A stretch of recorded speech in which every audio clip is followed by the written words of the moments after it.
नमस्कार। आज हम मिर्च की खेती से जुड़े एक आम मगर गंभीर समस्या पर बात करने वाले हैं, पत्तियों का मुड़ना, जिसे लीफ कर्ल वायरस कहते हैं। हमारे पास इसके बारे में कुछ खास जानकारी है जो लेखक जीएम सोलंकी जी के काम पर आधारित है, शायद उनकी किसी ई बुक से। तो आज इसी पर गहराई से बात करेंगे, समझेंगे कि ये वायरस है क्या, पहचाने कैसे, फैलता कैसे है और हाँ, इसे रोकें कैसे। जी नमस्कार। और ये वाकई एक बड़ी समस्या है मिर्च उगाने वालों के लिए। तो शुरुआत करते हैं इसके लक्षणों से। इसे पहचानेंगे कैसे आखिर? हाँ बिल्कुल। तो जानकारी के हिसाब से जो सबसे पहला लक्षण दिखता है वो है पत्तियों का ऊपर की तरफ मुड़ना। वो थोड़ी सिकुड़ सी जाती हैं जी और पत्तियां ना छोटी भी रह जाती हैं। रंग भी उनका अजीब सा हरा पीला सा हो जाता है। सही। पौधे की बढ़त भी जैसे रुक सी जाती है और फल या तो लगते ही नहीं या बहुत कम, और जो लगते भी हैं उनका आकार टेढ़ा मेढ़ा सा होता है। हाँ, ये सारे लक्षण बिल्कुल साफ इशारा करते हैं कि वायरस पौधे के अंदर का जो पूरा सिस्टम है उसमें गड़बड़ कर रहा है। जैसे पत्तियों का मुड़ना या रंग बदलना, इसका मतलब है कि पौधा अपना खाना ठीक से नहीं बना पा रहा, मतलब फोटोसिंथेसिस में दिक्कत आ रही है। अच्छा, या फिर उसे पोषक तत्व नहीं मिल पा रहे, और जाहिर है इसका सीधा असर फिर पैदावार पर पड़ता है। ये बात तो है। अच्छा, अब आते हैं इस पर कि ये फैलता कैसे है, मतलब एक पौधे से दूसरे पौधे तक पहुंचता कैसे है। इसमें बताया गया है कि एक छोटा सा कीड़ा है, सफेद मक्खी, बेमिसिया टबैसी। हाँ बिल्कुल। मुझे तो लगता था शायद हवा से या पानी से फैलता होगा, पर ये मक्खी, ये तो असली खिलाड़ी निकली। हाँ, ये सफेद मक्खी जो है ना, ये वायरस के लिए एक तरह से यूं समझ लीजिए टैक्सी का काम करती है। जब ये किसी बीमार पौधे का रस चूसती है तो वायरस इसके अंदर आ जाता है। अच्छा। और फिर जब ये उड़कर किसी स्वस्थ पौधे पर बैठती है और उसका रस चूसती है तो वायरस उसमें चला जाता है। बहुत तेजी से फैलाती है ये। अरे बाप रे, तो मतलब इस सफेद मक्खी को कंट्रोल करना सबसे जरूरी हो गया। बिल्कुल, सबसे जरूरी। और हाँ, एक और बात, जैसे जानकारी में भी है, संक्रमित औजारों से, या फिर अगर आपने शुरू में ही ऐसे बीज या पौधे लगा दिए जिनमें पहले से वायरस था तो उससे भी फैलता है। हाँ, ये भी ध्यान रखना होगा, मतलब नर्सरी से पौधे लाते वक्त सावधानी बरतनी चाहिए। जी हाँ बिल्कुल, भरोसेमंद जगह से ही लें और देख परख कर। ठीक है, तो अब अगर ये वायरस आ गया है या मक्खी दिख रही है तो करें क्या? नियंत्रण के क्या तरीके हैं? यहाँ दो तरह के उपाय बताए हैं, जैविक और रासायनिक। हाँ।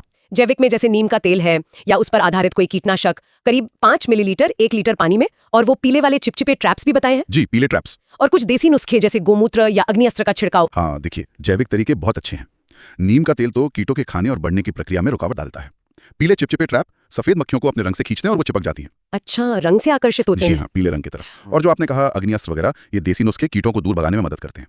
और एक और जरूरी बात है, जैविक नियंत्रण में मित्र कीट जैसे लेडी बर्ड बीटल या क्राइसोपरला, ये सफेद मक्खी को खाते हैं। अरे वाह, मतलब प्रकृति खुद भी मदद करती है। बिल्कुल, ये एक तरह से प्राकृतिक संतुलन बनाते हैं। ये पर्यावरण के लिए भी अच्छे हैं और लंबे समय तक असर दिखाते हैं। लेकिन एक सवाल है, क्या ये जैविक तरीके हमेशा काफी होते हैं? मान लीजिए संक्रमण बहुत ज्यादा फैल गया हो तब? ये बहुत वाजिब सवाल है। देखिए, जैविक तरीके रोकथाम और हल्के संक्रमण में ज्यादा कारगर हैं और हमेशा पहली पसंद होनी चाहिए। लेकिन जैसा कि सोलंकी जी की जानकारी भी इशारा करती है, अगर संक्रमण बहुत भारी हो गया है तो शायद सिर्फ जैविक तरीकों से एकदम से काबू पाना मुश्किल हो। तो फिर रासायनिक तरीके? हाँ, तब रासायनिक विकल्पों पर विचार करना पड़ सकता है, लेकिन बहुत ज्यादा सावधानी के साथ। इसमें कुछ नाम दिए गए हैं रसायनों के, जैसे इमिडाक्लोप्रिड, एसिटामिप्रिड, थायामेथोक्सिम और डाइनोटिफुरॉन। इनकी मात्रा भी बताई है, 0.2 ग्राम से 0.5 मिली प्रति लीटर पानी। जी हाँ, ये कुछ आधुनिक कीटनाशक हैं। ये कीटों के नर्वस सिस्टम पर असर करते हैं या पौधे के अंदर फैलकर रस चूसने वाले कीटों को मारते हैं। पर यहाँ जो चेतावनी दी गई है स्रोत में, वो बहुत बहुत जरूरी है क्या चेतावनी? कि इनका इस्तेमाल सही मात्रा में हो, ज्यादा नहीं, और सही समय पर, मतलब फूल या फल आने से पहले। अगर अंधाधुंध इस्तेमाल करेंगे तो फसल पर भी बुरा असर पड़ सकता है, खाने वालों पर भी। और एक और बड़ा खतरा है, कीटों में ना इन दवाइयों के खिलाफ ताकत आ जाती है, प्रतिरोधक क्षमता। अच्छा, मतलब ये दवाई असर करना बंद कर देगी? बिल्कुल, फिर भविष्य में ये दवाइयां बेअसर हो जाएंगी।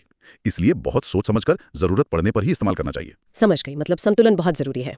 ठीक है, अब आते हैं सबसे अहम बात पर, रोकथाम। Prevention is better than cure, है ना? बिल्कुल बिल्कुल, असल में तो रोकथाम ही सबसे अच्छी रणनीति है। तो इसके लिए क्या सुझाव दिए गए हैं? कई चीजें। पहली तो ये कि ऐसी किस्में चुनें जिनमें इस रोग से लड़ने की क्षमता ज्यादा हो, जैसे पैंट C1, सिंधु, HPH 5535 नाम दिए गए हैं। हाँ, रोगरोधी किस्में। दूसरा, खेत को एकदम साफ सुथरा रखें, खरपतवार बिल्कुल ना उगने दें, क्योंकि ये खरपतवार भी ना वायरस या सफेद मक्खी को छिपने की जगह देते हैं। अच्छा, खरपतवार भी हटाना जरूरी है। जी। तीसरा, फसल चक्र अपनाएं, मतलब एक ही खेत में बार बार मिर्च ही ना उगाएं, बीच बीच में कोई दूसरी फसल लगा दें। इससे क्या होता है कि वायरस और कीट का जो जीवन चक्र है वो टूट जाता है। हाँ, ये तो पुरानी और कारगर तकनीक है। और चौथा, जैसा हमने पहले भी कहा, जब नए पौधे लगा रहे हो तो उनको ठीक से जांच लें कि कहीं उनमें पहले से रोग तो नहीं है। सही है। तो कुल मिलाकर जीएम सोलंकी जी की इस जानकारी से जो निचोड़ निकलता है वो ये है कि लक्षणों को जल्दी पहचानो, हाँ। सफेद मक्खी पर खास नजर रखो और उसे कंट्रोल करो, जैविक तरीकों को प्राथमिकता दो, पर जरूरत हो तो रासायनिक का इस्तेमाल भी समझदारी से करो। बिल्कुल। और सबसे जरूरी, रोकथाम के जो उपाय हैं जैसे साफ सफाई, फसल चक्र, अच्छी किस्में, उन पर पूरा ध्यान दो। आपने बिल्कुल सही सारांश बताया। ये जानकारी मिर्च उगाने वाले किसानों के लिए या जो घर पे भी उगाते हैं उनके लिए बहुत काम की है। यहाँ एक बात और सोचने वाली है कि जैसे जैसे मौसम बदल रहा है, जलवायु परिवर्तन हो रहा है, खेती के तरीके बदल रहे हैं। हाँ। तो भविष्य में इस तरह के जो वायरस हैं या कीट हैं, इनसे निपटने के लिए हमें और कितनी तैयारी करनी होगी, क्या नई रणनीतियां बनानी पड़ेंगी, यह एक आगे विचार करने का विषय है।